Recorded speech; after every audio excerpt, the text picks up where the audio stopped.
Hello Booktube, this is Kelly. Thank you so much for watching Books I'm Not Reading, and I want to give a special shout out to some new subscribers. Thank you so much for joining me, and I look forward to your comments. So this is a Friday Reads video, but it's also just kind of been kind of making them updates. I'm going to just start off by showing you my cute little, I don't know, I think this is, well, I want to say it's from Germany, but I could be totally wrong. I just inherited it, but this is how big all of our homes are feeling right now, right? Like, we're all going a little, got cabin fever. I realized in preparing for this video, I don't remember the last time I was outside. So it is beautiful today. I'm hoping to remedy that and hoping to get some projects done this weekend and to do some reading. So let's talk about books, shall we? I did finish Tim Winton's The Writers, and I will be posting a video about that probably, fingers crossed, tomorrow. That's my Aussie April read. And I started reading A Midsummer Night's Dream by William Shakespeare. Obviously, I'm doing this as a buddy read with Rainey from Rainy Day Reads, and she's read it numerous times, so she's plowing through it, and it's taking me a little bit longer, even though I am familiar with the story. But yeah, I read the first 2 acts, and I really enjoyed it. So, so I should be able to finish this today. And then I really have got to get started on Maggie-Now. And I'm kind of bummed because I was hoping to I wanted to read all of the Betty Smith books this year.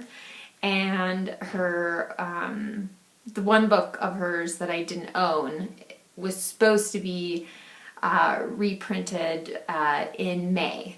And it's called Tomorrow Will Be Better. Ironically, Tomorrow Will Be Better. And anyway, that has been pushed back until November.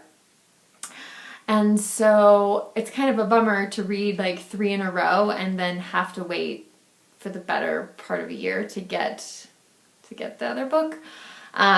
But it just is what it is. So anyway, I still do want to read this month, and I've heard some good things from those of you who have are almost done or have finished up. So I'm excited to be back in the world of Betty Smith again. So I will definitely give this a start. But I thought like some nonfiction would help. I will tell you that my TBR, if you saw my second quarter TBR video, it's just already been like annihilated. So Tomorrow Will Be Better, that was on there. That's not happening now. The Pulitzer Prize was on there, which that's not going to be announced until May 4th, and who knows what May 4th will hold, what the world will look like at the beginning of May. I don't know. I have a feeling we may still be inside this little cabin. So, yeah. Anyway, so I don't know how long it's going to take me to get to the Pulitzer Prize. So that will probably end up being a 3rd or 4th quarter book of the year. But I still hope to read it this year, whatever it is. I was thinking like, oh, maybe I should read, in addition to Maggie-Now, I should read some nonfiction.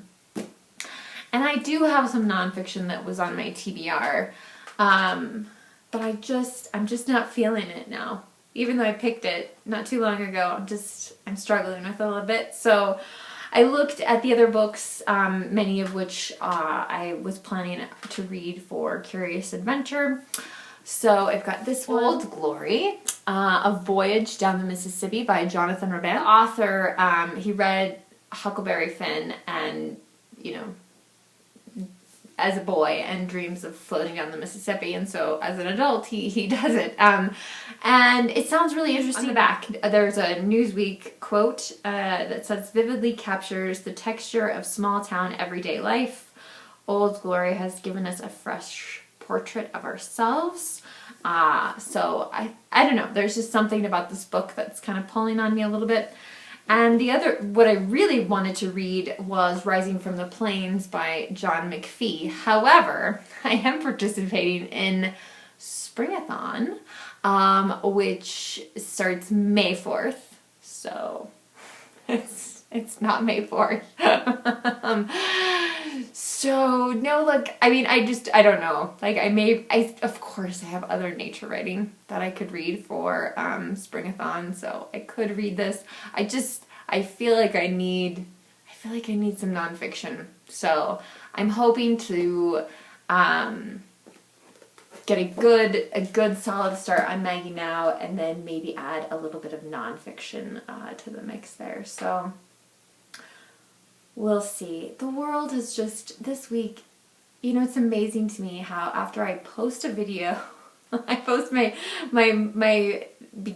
ideally Monday, this week it was Tuesday, but my check-in video, and then after that it's just like, oh, like, you know, I either felt good when I made the video, and then after that I plunged into family drama, and it would be horrible anytime, but now it's terrible because we can't do anything about it. We can't really go anywhere and help anyone, and that's been very difficult. And then, just to give you a sense of, like, we don't have a shelter-in-place order. People are just self-isolating on their own. So our governor, our mayor, whatever, like our leaders in my state we're like one of seven states left that have no shelter-in-place order, which is nuts.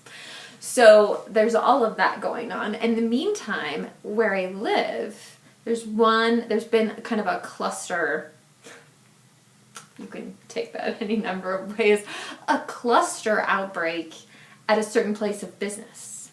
And this person, somebody who worked there, got tested on a Friday. So of course they weren't going to get their results until Monday. And spent the weekend either like having a party in their home or going to parties. I'm not totally clear on the situation. And took their roommate. Their roommate was part of all of this. The roommate gets tested for coronavirus. She's positive. They're both, I mean, both of them have the illness. And yeah, the roommate got tested positive and went back to work at a dental clinic. It's just like, and nobody, I mean, everybody in the town knows who these people are, but the public health department can't say anything directly about them because that would violate patient privacy, even though it's all over social media in my community. So I'm just thinking, like, how many people were at the party? Were there multiple parties? Like, I'm not really sure how many people did, you know, just to track, like, who they came in contact with is insane. And it's so stupid.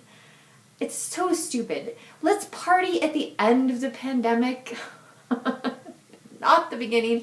Oh, the other great thing that's going on right now in my state is the CDC has a list of number of cases in our state, and our Department of Health for our state has a different number, and the CDC number is like 100 higher or something like that. And our Department of Health is saying, oh, the CDC must have made a typo. And it's just like, you know, I feel like I've had too much caffeine, and it's just like all just jittering around. So anyway, Booktube. Okay, enough of all of that. I really want to encourage those of you out there who maybe have never left a comment on this channel, or don't make comments too often, or maybe have never made a comment, like, to be really brave and tell me what you're reading, tell me how you're coping, tell me what the weather is like where you're at, how you are, just say hi. I love that.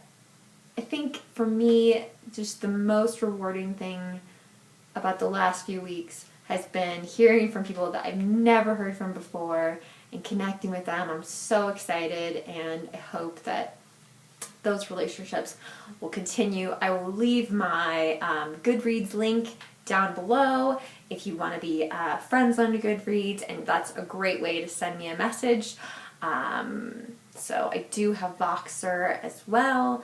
But anyway, so please leave a comment, and even if you comment all the time, what are you reading this weekend? What are you doing? And I'm just trying to pretend that it's, you know, the weekend. Alright, Booktube, remember to be kind to yourself, be kind to others, and stay safe. I'll talk to you soon, Booktube. Bye.